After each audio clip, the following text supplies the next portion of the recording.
tuh udah 40 tahun kali, lebih ya, 40, 50 tahun, 40 tahun. Bahkan kenal dari orang tuanya. Tapi terakhir ketemu mungkin sekitar 10 tahun yang lalu, berbeda. Itu iya, berbeda, kehidupan yang berubah, itu semuanya karena Tuhan. Dan setiap kali ketemu dengan Pak Chandra, pasti kita dimotivasi. Ini motivator yang tangguh.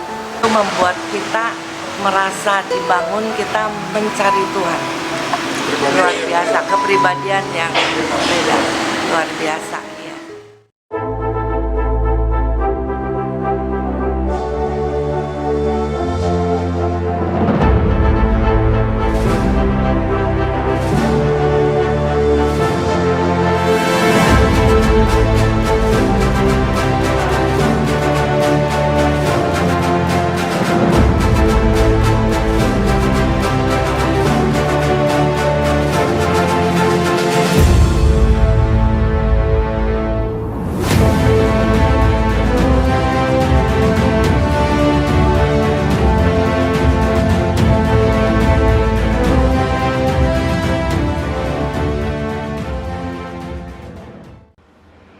Jumpa kembali di MT The Journey Inspiration of Life. Pagi ini saya coba mau sharingkan, Tuhan biasa kirim orang untuk teguhkan jadi iman kita saat-saat dalam kondisi krisis gitu.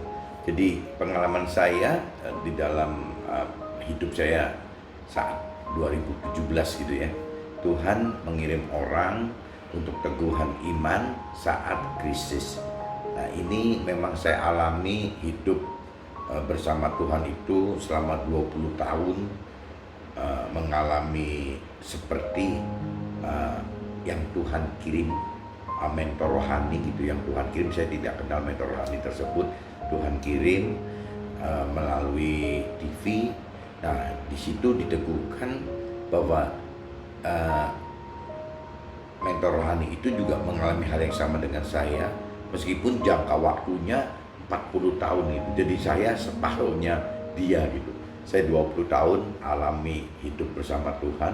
Nah, kalau mentor rohani yang ini 40 tahun hidup bersama Tuhan gitu.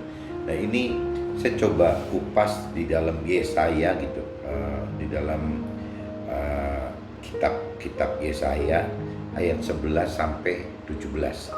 Coba saya bacakan sepintas gitu untuk bisa bareng-bareng dimengerti teman-teman. Hai yang tertindas, yang dilanggar angin badai, yang tidak dihiburkan.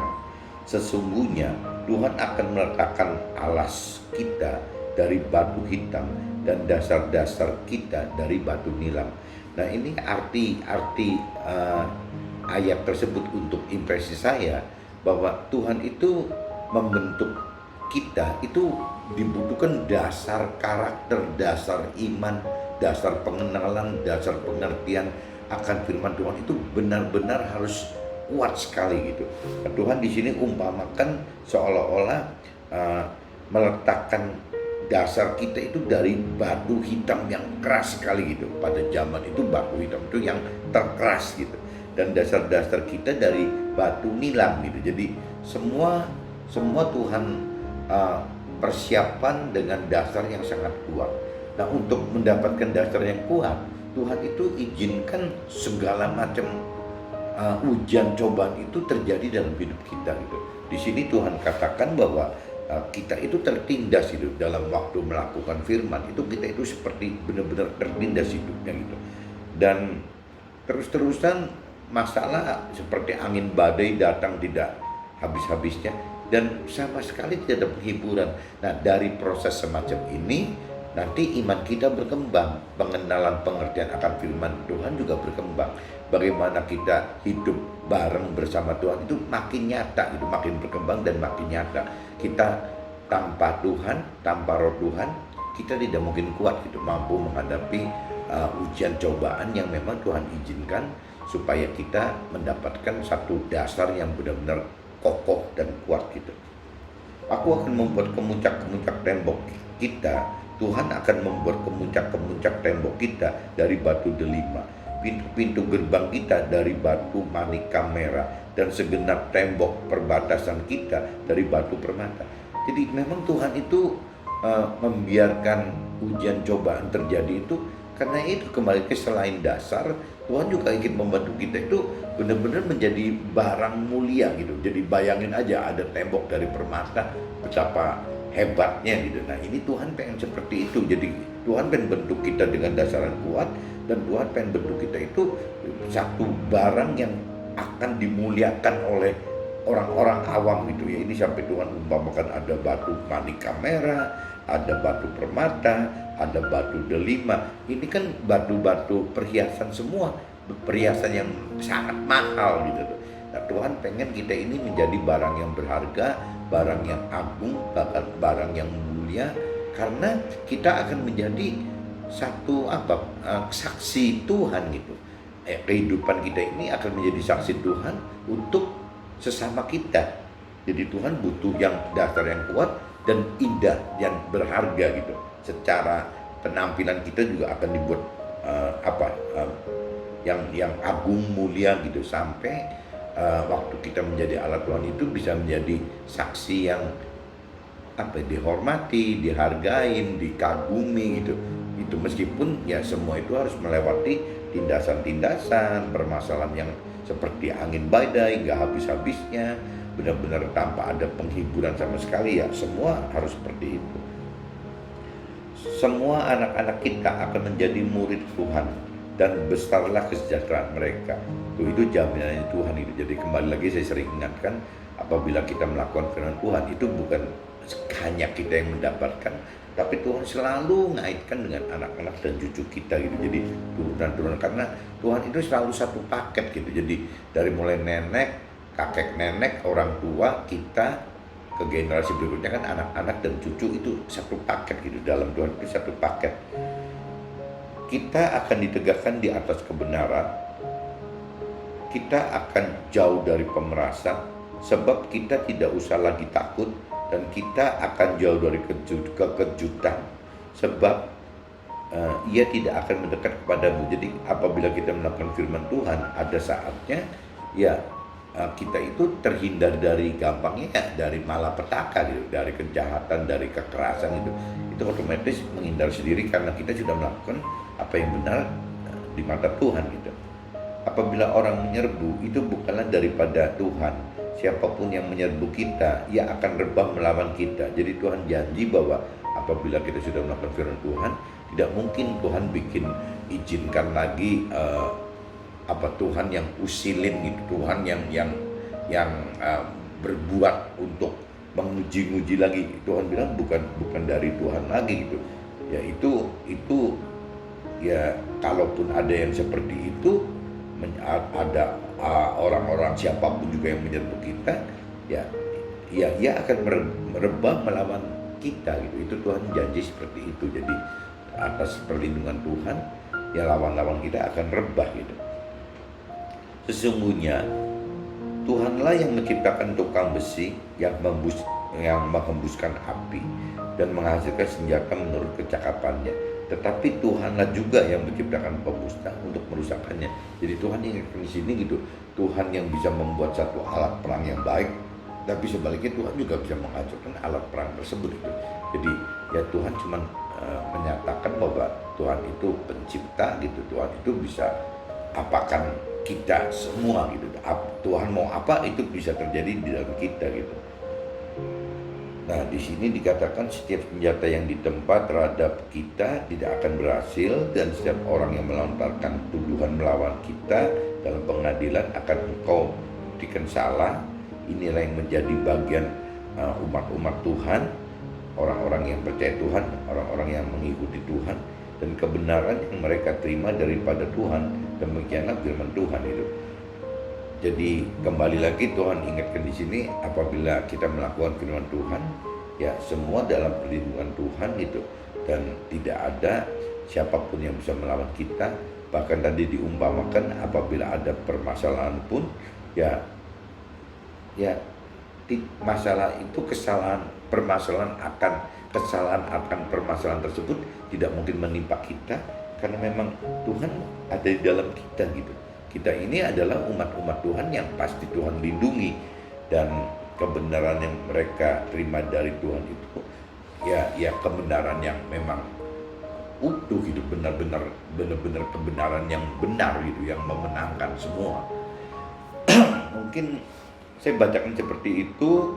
Nah, kalau di judul dari sebenarnya total pasal 54 itu 1 sampai 17 gitu. Cuma tadi saya bacakan dari 11 sampai 17.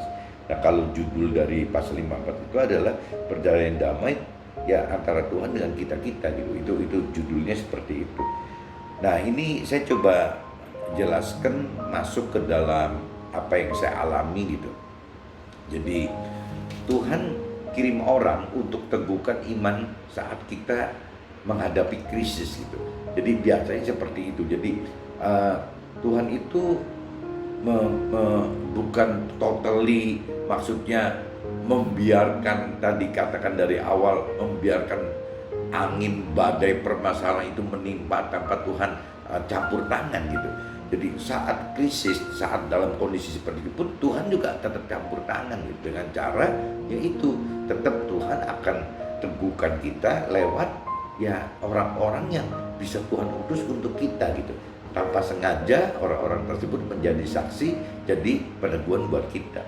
Nah, Tuhan akan persiapkan orang yang akan dipakai sebagai alat Tuhan dengan memproses iman percaya kepada Tuhan, dengan diizinkan mengalami berbagai masalah kehidupan.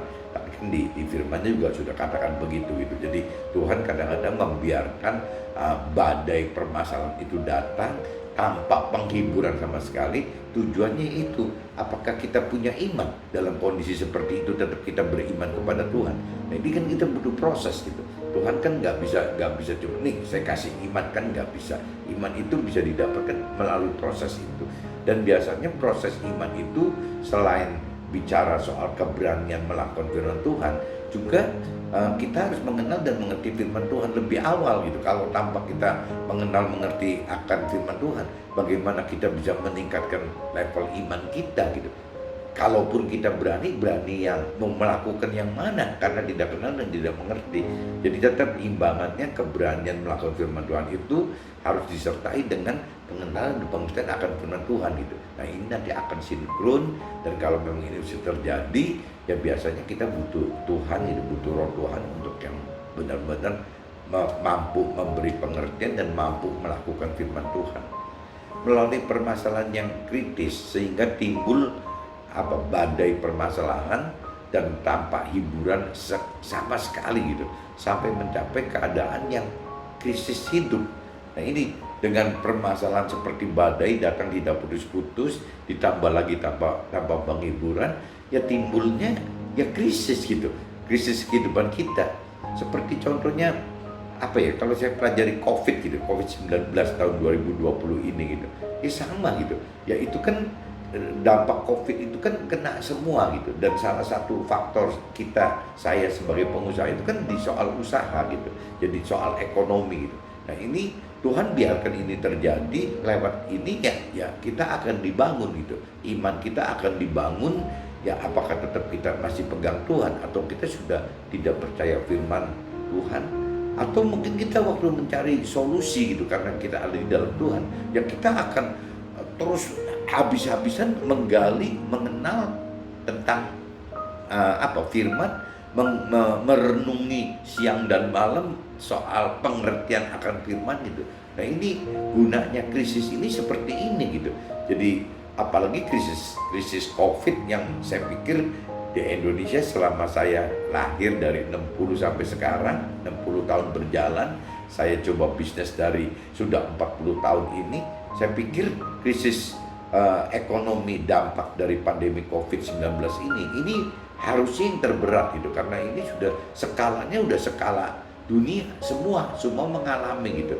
Jadi saya nggak ngerti, kalau kita dengan cara rasio, ya buat apa kita ngeluh? Ya toh semua juga mengalami seperti itu.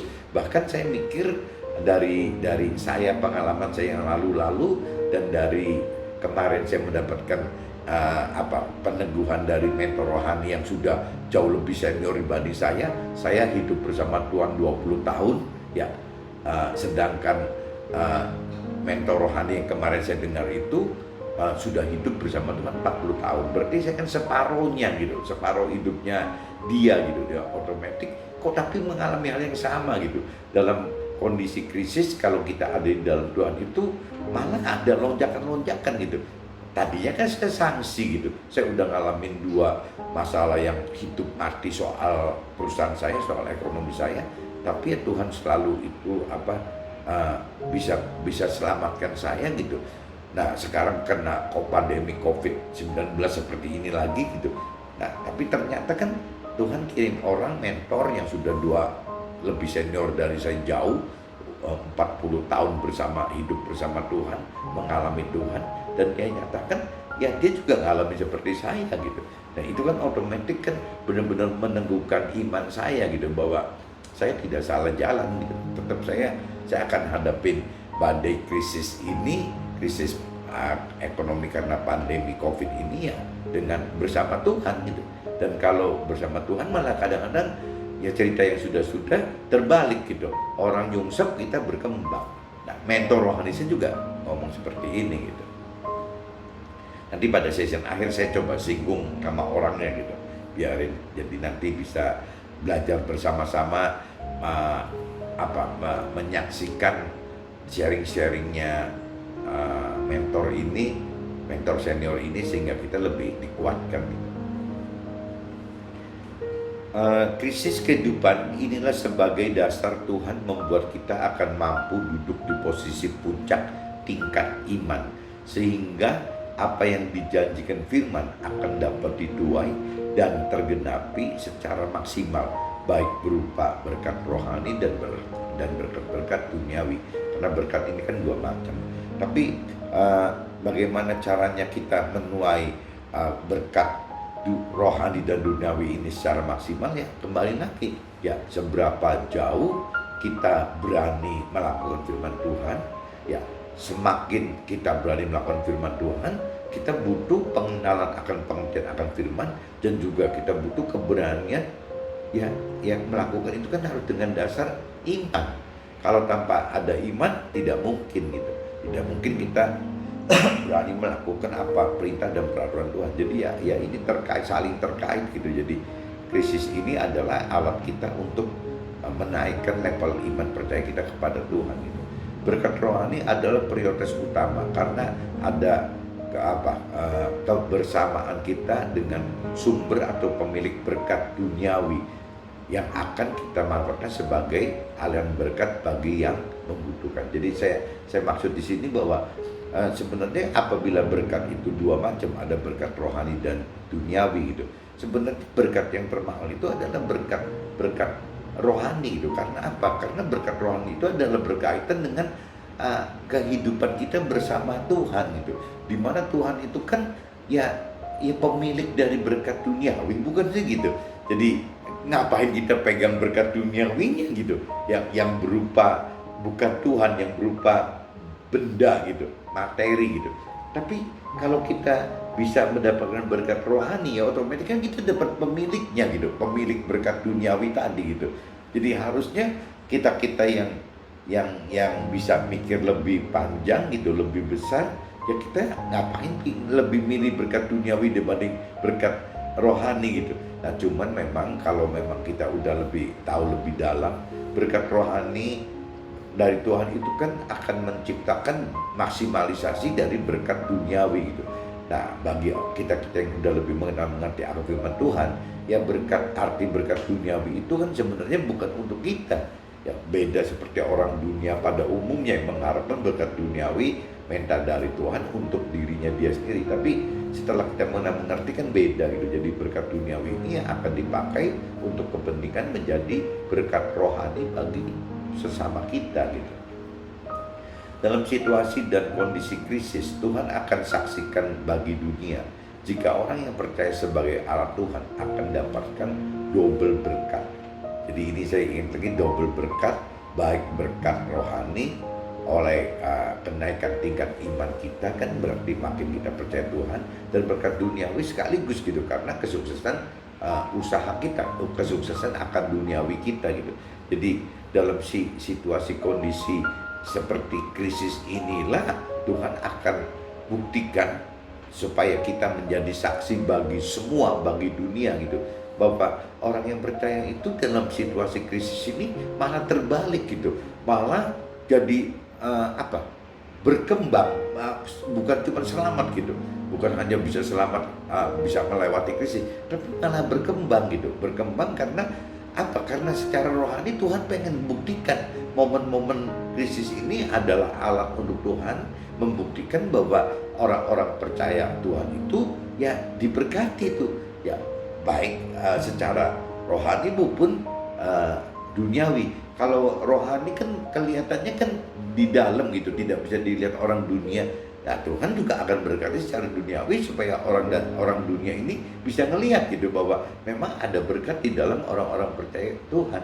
Nah, waktu krisis ekonomi ini kan kerasa banget nih betapa sulitnya gitu soal kesuksesan duniawi. Nah, di sini adalah momen Tuhan bisa lebih mudah gitu untuk proof, untuk menyatakan bahwa yang ini orang yang ikut Tuhan ya bisa seperti ini gitu. Kurang lebih seperti itu. Nah, dalam proses kenaikan iman, biasa Tuhan akan teguhkan kita melalui mentor rohani gitu, yang Tuhan kirim tanpa kita tahu, tanpa sengaja gitu, tanpa setting, tapi kan Tuhan pasti tahu gitu. Nah, jadi kemarin waktu saya dalam kondisi merenungi apa yang terjadi hidup 20 tahun bersama Tuhan, saya mengalami krisis yang benar-benar berdarah-darah itu, sampai urusannya hidup mati itu kan 2 kali gitu. Jadi saat waktu krisis moneter 98, ya itu kan semua juga kena gitu, apalagi saya waktu itu baru misah dari keluarga besar, kena krisis moneter itu. Tapi ya Tuhan buktikan bahwa Tuhan yang menyelamatkan saya gitu, bahwa proof bahwa Tuhan itu ada dan memang saya tidak apa-apa gitu, tidak, malah dalam waktu singkat sekali permasalahannya hilang semua, yang tadinya banyak masalah tahu hilang, yang tadinya minus jadi surplus gitu. Jadi memang Tuhan buktikan itu waktu tahun 2000 gitu, karena Krismon 1998. Nah, terus yang kedua itu ya masalah waktu ada penyelesaian keluarga besar gitu. Jadi penyelesaian di dalam internal keluarga besar saya. Nah, Tuhan juga buktikan juga ya satu mujizat besar dalam hal ekonomi, ya urusan ya itu jadi disembuhkan dari masalah-masalah yang ada itu. Simpel sekali Tuhan bisa sembuhkan, simpel sekali.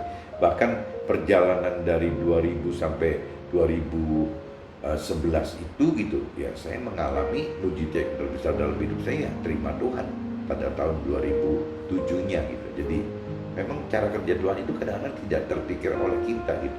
Nah, waktu saya mikir seperti ini kan 20 tahun, tapi kan tetap kesaksian kan bisa terlalu ada, heran gitu. Jadi saya pikir mungkin teman-teman juga merasakan itu. Jadi mujizat demi mujizat ya kita dapatkan, kita lalui, tapi tetap aja ada kesaksian. Jadi susah gitu, kita tidak bisa komplain waktu seperti zaman Nabi Musa bawa umat 2 juta orang nyebrangin padang gurun gitu untuk menuju kota yang Tuhan tunjukkan gitu. Semua komplain ya, semua komplain. 40 tahun juga bayangin komplain seperti itu. Tapi saya pikir saya juga sama seperti itu, sama-sama bodohnya, sama-sama degilnya gitu. Jadi udah Tuhan buktikan mujizat per mujizat, tetap aja saya tetap masih ragu gitu. Nah, kemarin saya diteguhkan lewat ini saya buka nama orangnya, mentor ini saya tidak kenal gitu. Saya cuma melihat acara di televisi, acara rohani, ada Pak Arifin dari Bali gitu. Nah, dia cerita memang dia umurnya jauh di atas saya, mungkin 70 lebih mungkin ya. Nah, dia cerita mungkin menjelang 80 kali, 70 hampir mendekati 80. Dan dia cerita dia sudah bersama Tuhan itu 40 tahun. Jadi saya cuma mikir, saya separohnya gitu. Saya separohnya 20 tahun aja ya kayaknya udah dianggap aneh tuh sama teman-teman. Saya jadi kepikir ini Pak Arifin lebih aneh lagi karena sudah 40 tahun gitu. Jadi kadang-kadang memang apabila kita tetap belajar beriman gitu untuk makin percaya, kadang-kadang orang dunia anggap kita aneh gitu. Nah kalau kita mentoring kita tidak lebih gila dari kita, tidak lebih aneh dari kita, kita pun tidak bisa belajar lebih. Jadi saya 2 kali ngalamin satu mentor rohani Pak Romo Said itu kan ini memang gila gitu. Nah sekarang kemarin saya dengar juga sama gitu, mentor Pak Arifin ini ngalami hal yang sama seperti saya, cuma bedanya sudah 40 tahun. Jadi ya saya pikir ini Tuhan pasti kirim Pak Arifin gitu untuk saya supaya saya diteguhkan gitu, bahwa apa yang saya imani bahwa memang selama 20 tahun itu saya hidup bersama Tuhan ini tidak salah gitu. Karena yang dialami Pak Arifin lebih ekstrim dari saya mungkin gitu. Meskipun ukuran kan beda-beda, tapi kalau dari sisi pengalamannya mungkin Pak Arifin lebih aneh dibanding saya gitu. Jadi ya saya pikir ya itu Tuhan itu bijaksana ya, sehingga dan baik gitu. Jadi kalau waktu kita ada keraguan juga, ya Tuhan bisa saja utus alat Tuhan itu untuk bisa meneguhkan kita kembali gitu. Jadi kita dikuatkan kembali. Mungkin hari ini saya cuman sharingkan seperti ini. Jadi di dalam kondisi krisis moneter ini gitu, mungkin ini belum terlalu berasa, tapi saya duga banyak yang pakar-pakar ekonomi bilang kan krisis ekonomi ini kan akan mulai berasa kan akhir tahun 2020, dan kalau tidak hati-hati kan lanjut ke 2021 gitu. Meskipun pemerintah kita gitu mati-matian untuk bisa lepas dari krisis itu, tapi kalau kembali ke orang percaya Tuhan justru malah terbalik. Bagaimana caranya dalam kondisi krisis ini kita malah bisa melambung tinggi gitu. Firman di yang lain ada loh yang katakan seperti ibarat burung Raja Wali. Kalau burung Raja Wali kena badai itu bukan terus turun ke genteng terus berhenti gitu, diem gitu. Ya burung Raja Wali itu tidak mencari pohon besar terus sembunyi di pohon gitu. Burung Raja Wali itu apabila ada badai yang datang, dia itu malah menunggangi badai yang naik lebih tinggi dari badai gitu, sampai badainya terlewati. Jadi tidak berasa ada badai. Nah itu satu-satunya jenis burung itu ya cuman Raja Wali yang mampu seperti itu. Nah Tuhan sering umpamaan kita itu seperti Raja Wali gitu. Jadi ya Raja Wali jangan bayangin cuma perkasa yang laki saja, yang wanita juga sama aja kan, ada Raja Wali wanita juga ada, Raja Wali betina, Raja Wali laki kan ada gitu. Jadi ya sama gitu. Jadi Raja Wali itu diumpamakan ya mau laki mau perempuan ya sama aja. Bagaimana caranya kita menjadi ibarat seperti burung Raja Wali. Waktu badai permasalahan datang berarti krisis datang, kita itu bukan terpuruk oleh krisis, tapi bagaimana kita menunggangi krisis ini untuk melambung makin tinggi. Tuhan di dalam firman-Nya ingin seperti itu. Nah satu-satunya jalan tidak dengan cara lainnya, kita harus hidup bersama Tuhan dengan cara kita lebih mengerti akan firman Tuhan, dan kita lebih berani melakukan firman Tuhan, dan ya mau tidak mau harus hidupkan roh Tuhan bersama kita. Akhirnya jadi setiap saat kita ada Tuhan di dalam kita. Oke, mungkin sharing pagi ini cukup begini dulu. See you, bye-bye.